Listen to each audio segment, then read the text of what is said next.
will that have on these midterms? Because right now it's razor thin. Well, according to Rich, the plan will be in Senate. place by then, so it'll be rosy by then. It could be, but it's a serious question though, because Trump is essentially his game plan is that he's going to have full reign for 4 years, right? And the only way I can see that, and this will be very, very controversial, is that maybe they don't care because maybe the midterm elections don't happen.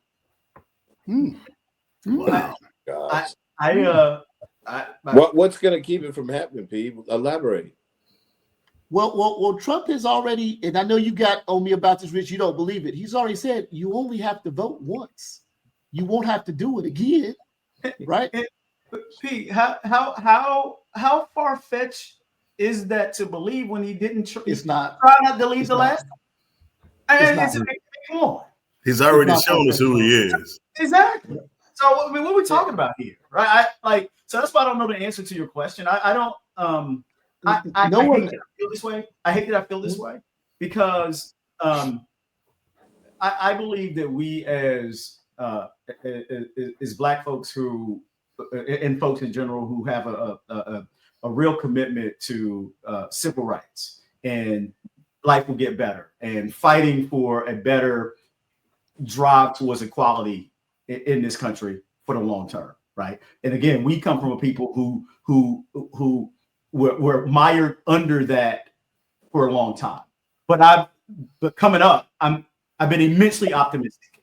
For the first time in my life, I'm losing my optimism because I don't know what Americans are going to do anymore, right? I thought that we had crossed a certain threshold with what this guy did the last time, but that didn't work. So why should I have a certain amount of belief that I have any idea what's going to happen in 2026 and 2028? I don't know. America's got to prove to me that they have got to that anything that he does now matters if they allow certain kind of elections to take place at this point. Yeah. So something else that's again going to be probably pretty controversial if you look at it. There are, and I know Rich will be bad at this. I'm not trying to gang up on you, Rich, but there are certain similarities to things that happen at a certain point in time in this world's history that mirror what is happening in our country. You'll notice that some of these executive orders mention emergency powers, right? Right. That was very key in turning a democracy into a dictatorship. If we just look at history, I'm not saying anybody's this or that, but these things can be done, and people don't even realize they're happening because they don't know the history of what happened. Don't know history of things that happened. I agree with that 100%, Paul. And I often, you guys have probably heard me say it before, is we're in the cycle of history that is unfamiliar to a lot of people because unless you've read about it or unless you've taken the time to understand some key points of how governments have been turned or how democracies have been turned into dictatorships, it doesn't really resonate with the day to day. Again, when you're flooded with hundreds and hundreds of actions that are being taken, some for real and some for show, you miss the points around attacking education. When you minimize education, you have control of people. Attacking communication. When you attack communication and you are the one voice, then you are manipulating that public. When you're attacking health and you're not caring for your elderly or you're sick, or the health of people who could potentially challenge anything that is being laid out there, you start to see these things. And again, that blueprint is not anything new. It's a playbook that's been used over the course of history. And, shame on anyone for not challenging those and saying, well, let's just wait. Well, we as a people can't wait. I mean, as a Black person, I can't wait, right? Because any route to autocracy has always been paved up. Damn, I wish I'd have known that was going to happen. Damn, I wish I'd have done something earlier. So this wait and see approach that you keep preaching and talking about, it doesn't sit well with me. Obviously, it doesn't sit with any of you guys well. I have a question for you. Are you mad? Huh? So what I would say is there are multiple different ways that cuts are being made, and I just tried to glance at it real quick since I did not see it today. And I do see where they were talking about going into Medicaid, but they were also talking about how they never go and review whether a Medicaid recipient is worthy of receiving it. All right. So, hey, Rich, who would do that? In other words, who would do that, Rich? Rich, who would do that? This is a very key point. I don't mean to cut you off. But who would do that? Who would they in that case? It would obviously be a government person. It would probably be maybe some inspector general's offices. Possibly, but I mean, obviously, not possibly. Okay, not possibly. You said they got rid of all the IGs. They have. Yeah.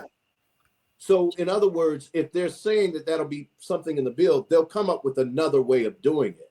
Sure, so this is the thing. You guys That's keep right, saying, like, I mean, you make it seem like Well, they can't make. I'm glad you trust, bro. I'm glad you trust.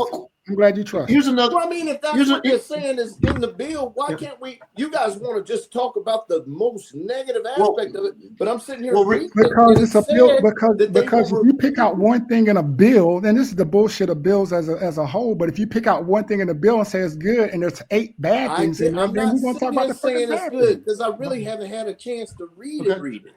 But what I'm saying to you is. Well, I can't say it anymore. You've removed my right to do that because you basically have said we can't wait. We can't wait and see. We can't wait and see. But this is the thing: if it's we'll wait till you get a chance to read it, and then we'll have this discussion. If it's as bad as you guys keep saying it is, it's going to affect everybody.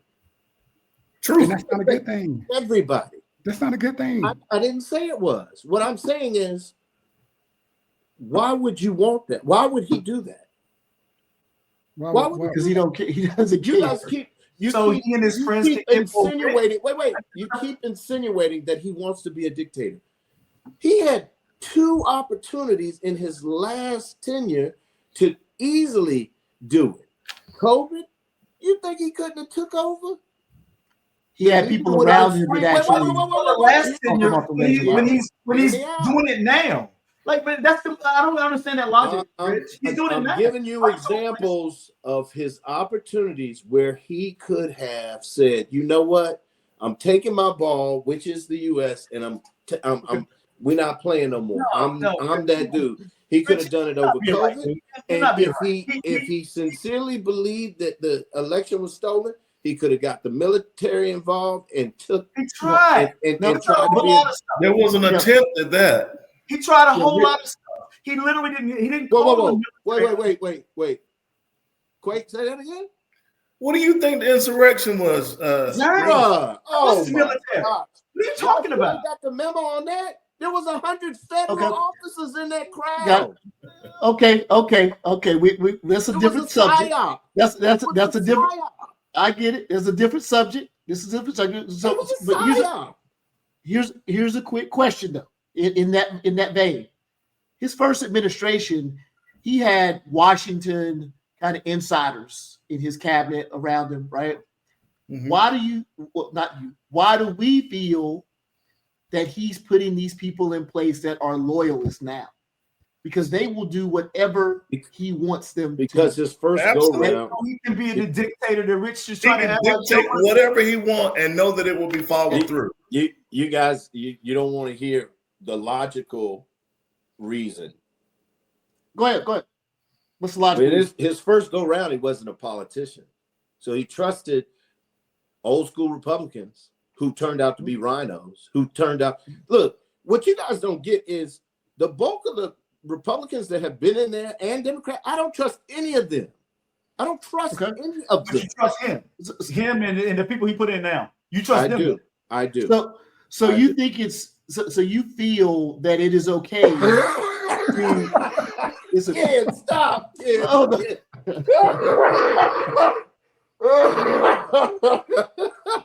Wow. Hey, Kid, stop. Kid. Too much for it. It's too much for it. Kid, chill out. Sucked into the dark space. So look, we talked about DEI a couple episodes ago, right? And Trump just let go a general who everyone, even Trump, applauded.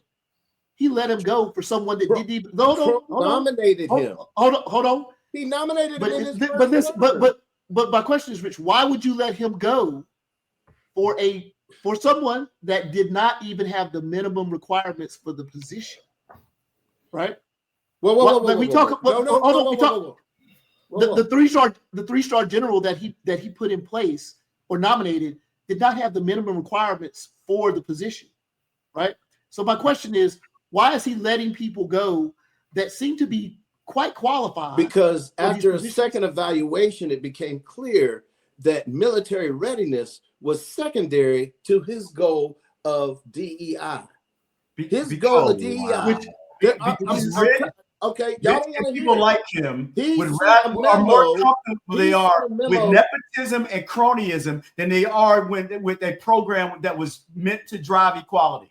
Just say it. You're more comfortable with nepotism and cronyism because Pete gave you an example to talk about someone who don't even have qualifications. And you were comfortable with that. You won't let me give my full explanation why I've arrived at my position. Okay, sorry. He sent out a memo basically saying, and I want you to think this through, okay? We have come on home. We have too many white officers. All right, now just flip it and say it was a white 4-star general that sent out a thing and said, we got too many black officers. Rich. Right is right, man. Right is right. This dude put out a memo. I can find you a actual congressional testimony where he was questioned on it. Okay, say he did that. Why wouldn't he replace him with someone that actually had qualifications? Because he's okay with nepotism and cronyism instead of equality. Well, Rich, just say it, and you're comfortable with it too. You're comfortable with him giving it to his friends and his kids and the person over there who gets loyal to him. You're more comfortable with cronyism and nepotism than you are with DEI that drives equality. Okay, just say it. Tell me the relation of the guy who took this general's place. What relationship did he have to him? One of his cronies. A crony. Who was he? Use the word crony. Tell me who he was. And nepotism. Tell me how he's a crony. Tell me how he's a crony, kid. Where do you think Rich, where all these loyalties comes from, bro? Where they coming from? They coming from people. You don't want to throw out rhinos a few minutes ago. People who really were qualified, that they pushed them out. To now put loyalty, all the people that you trust that made me literally almost fall out of my seat, who are literally, many of them aren't even qualified. They don't even have backgrounds in these things. What they are cronies. They are people who have kissed the ring or friends with someone who kissed the ring, who got teed up and put in place. They're friends of somebody that did it. Okay. Yes, that's exactly what was Tulsi Gabbard? So how did Tulsi Gabbard get to be his crony? Say it again. What were you saying, Hump? Definitions: nepotism and cronyism. What's your question, Rich? Well, I was gonna lay out like Robert Kennedy Jr. The dude was 100% Democrat. Unqualified. Ideologically different. Crony. So you think he's qualified for that position? Cronyism. And what have the qualified people done for us? Except for the FDA and all these other organizations allow us to have red dye in our food. Rich. And all these other things from manufacturers that are killing us. Were they were qualified, but how much good did they do for the country? A lot. Okay. A lot. Okay. Mm. I'll let you ride with that. And- Paul, you might want to change subjects. If they want to pretend like everything has been copacetic with the so-called qualified people, then See? we'll agree to disagree on that. Did you use the word everything? So that circles right. I didn't use the word everything. Did you? That circles sure right back didn't. to that. But just connect the dots a little bit here. So, Rich, what you're saying right there speaks in volumes to the lack of need for education, because typically education drives. Typically education drives quality. Drives These to a are level still of some sharp qualification, people, right? man. Y'all make it seem like these people are stupid. Like No. I never said that. No. Have you saying seen RFK Hank Zepp before? RFK Jr. and Tulsi Gabbard are stupid. But let me. Hank Zepp is he's an idiot, man, too. But Yes. listen. You're missing the point on this.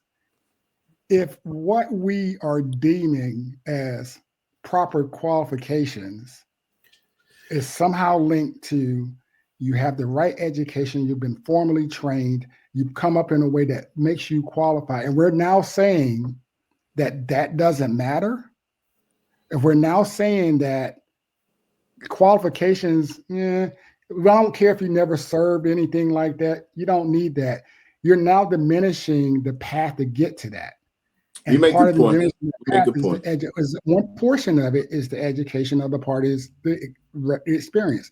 You make So a point. my point is you can't miss the big picture and connect the dots. When one thing happens, you got to understand how it affects the other. You make great points, and I probably should not have led with that. I'll say this. First go round, he put people in place who he was told would be on board. This go round, he's putting people in place that he deems what he wants them to do, that they will be on board with what he's trying to do. So Qualified or not. You'd be a dictator. Qualified or not, which is the bad part.